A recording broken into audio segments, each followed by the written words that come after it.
Dios. Esto sí que es una reliquia arqueológica, ¿eh? Bienvenidos a un nuevo capítulo del canal Aristoganso en estos tiempos de cuarentena. Hoy os voy a proponer una cosa. Imagina que ha pasado un siglo, ha habido una catástrofe nuclear y digamos que se ha olvidado todo lo referente al coronavirus. Todos los libros, todas las noticias, todos los blogs de internet, etc. ¿Cómo podríamos saber si realmente existió? ¿Realmente hay una evidencia material de este enemigo invisible que en teoría no deja ningún rastro físico que podamos tocar? Así que en este vídeo voy a contar cómo los arqueólogos podemos investigar este tipo de fenómenos y qué disciplinas se han ido usando para investigar esto desde una perspectiva arqueológica. Hay que recordar que una epidemia tiene un impacto que podemos conocer a través de tres elementos. En primer lugar, a través del estudio del clima a nivel estratigráfico, es decir, viendo qué ocurrió con las condiciones climáticas en la época en concreto en la que sucedió la epidemia. Por ejemplo, hubo un deshielo. En segundo lugar, a través del estudio de los paisajes y los medios ambientes del pasado. Esto se hace pues a través de estudiar las diferentes semillas que hay en el registro estratigráfico arqueológico, lo que nos da una idea del tipo de plantas y ecosistemas que existían cuando se propagó la epidemia. Por ejemplo, tiene algo que ver que haya murciélagos salvajes, que haya aguas estancadas, que haya agricultura de naranjos.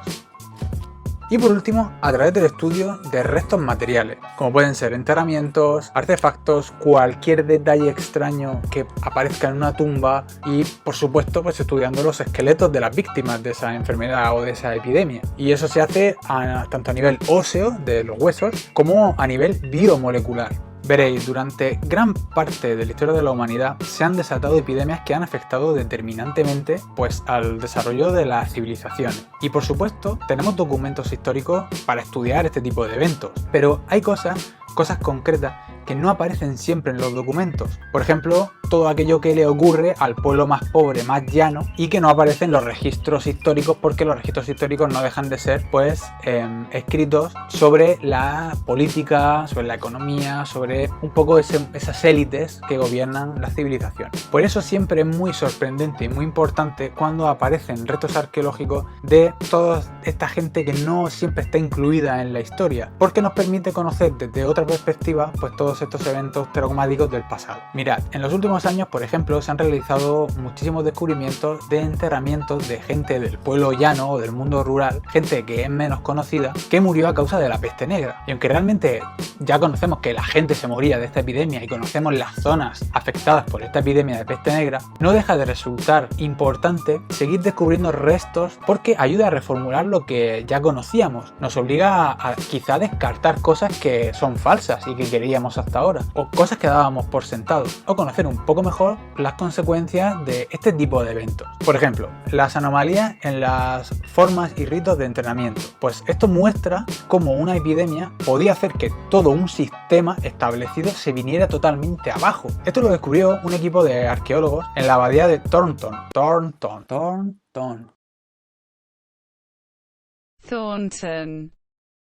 En Inglaterra, que al excavar esta abadía pues sacó a la luz los restos de un hospital que estaba adjunto a este edificio. Y el caso es que concluyeron estos arqueólogos es que la presencia de este edificio pues mostraba de alguna manera que los enfermos o moribundos por esta enfermedad de la peste negra eran llevados allí ante la desesperación de la plaga porque ya no cabían. Y vosotros imaginaron, ¿no? El caos en las aldeas, en los pueblos, en las ciudades, que tenían que mandar a los moribundos a estos hospitales en las abadías porque estaba todo el sistema colapsado, no daban abasto. ¿A qué me suena?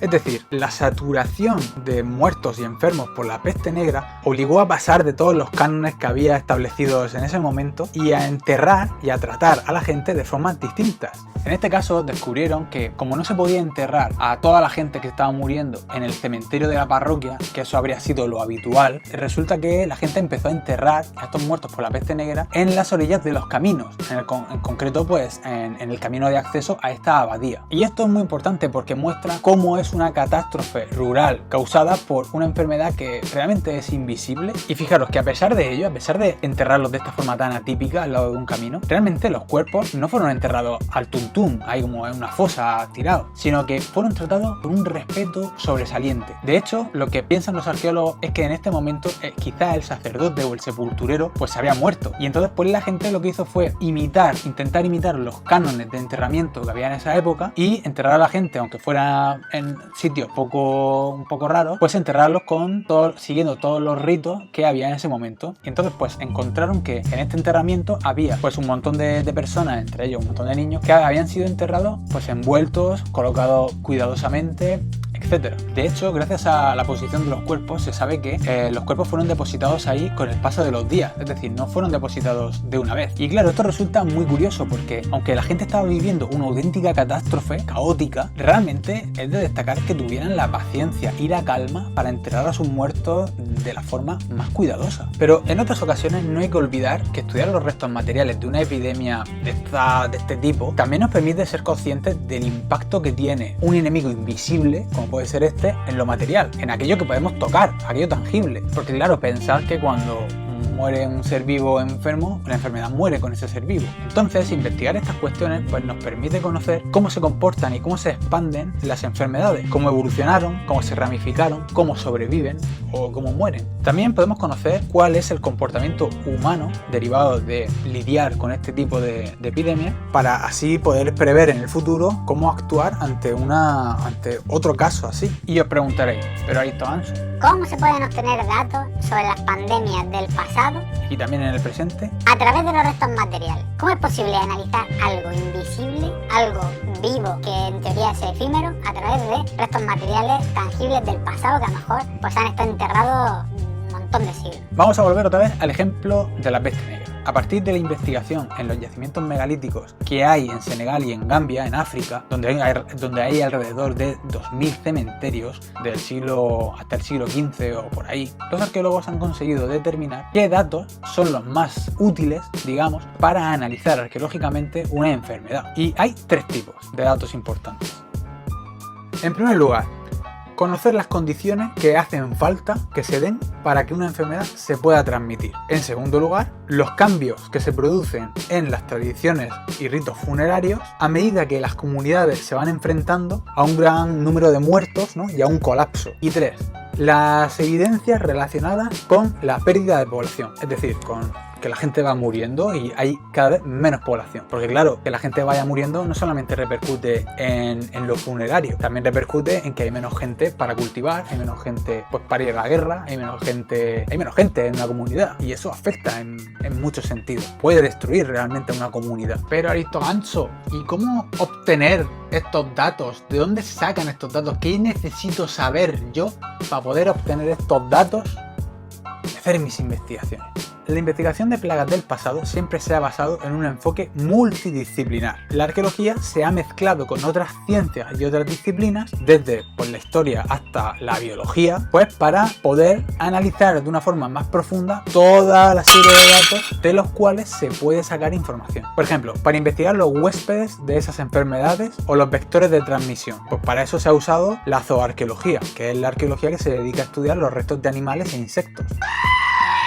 Un elemento primordial es reconstruir las condiciones climáticas que había durante esa epidemia y el impacto que tenía este clima sobre la propagación de esta enfermedad. Pues bueno, para estudiar esto se ha usado tanto la arqueobotánica como la geoarqueología como la paleoecología, casi nada. La arqueología urbana.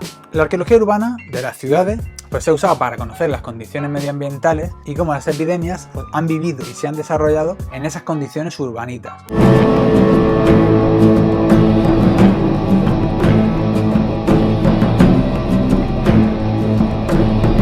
Y esto pues permite conocer la transmisión de las enfermedades teniendo en cuenta pues cómo la gente vive en sus casas, la densidad de población, el tamaño de las urbes, cómo llega el agua a la ciudad, cómo llega la comida, etc. Por supuesto, básico,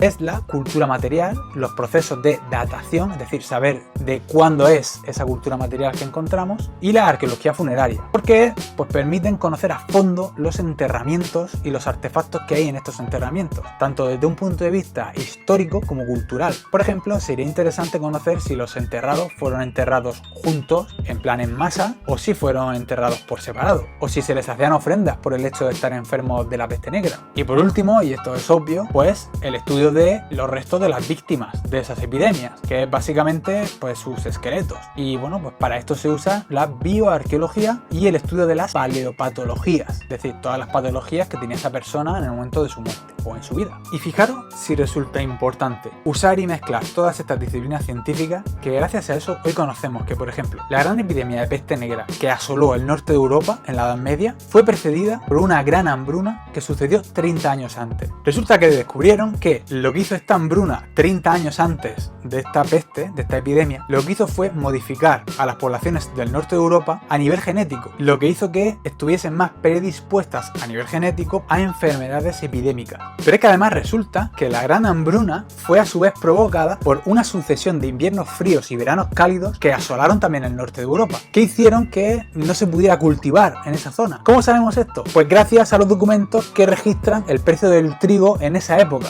Un precio del trigo que ante la escasez fue subiendo y subiendo. ¿A qué me suena eso?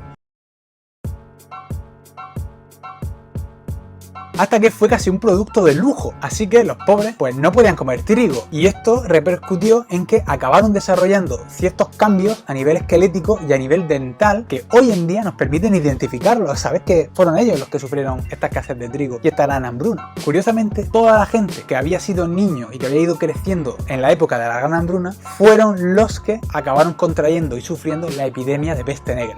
¿Casualidad? Yo no lo creo.